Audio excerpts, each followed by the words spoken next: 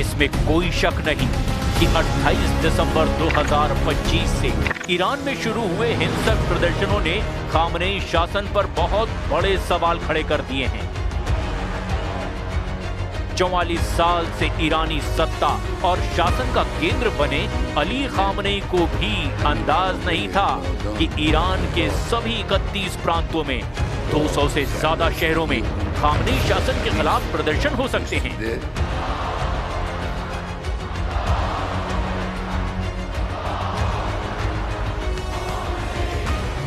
IRGC का हिंदी में पूरा नाम इस्लामी क्रांतिकारी गार्ड कोर यानी इस्लामिक रिवोल्यूशनरी गार्ड कॉर्प्स है।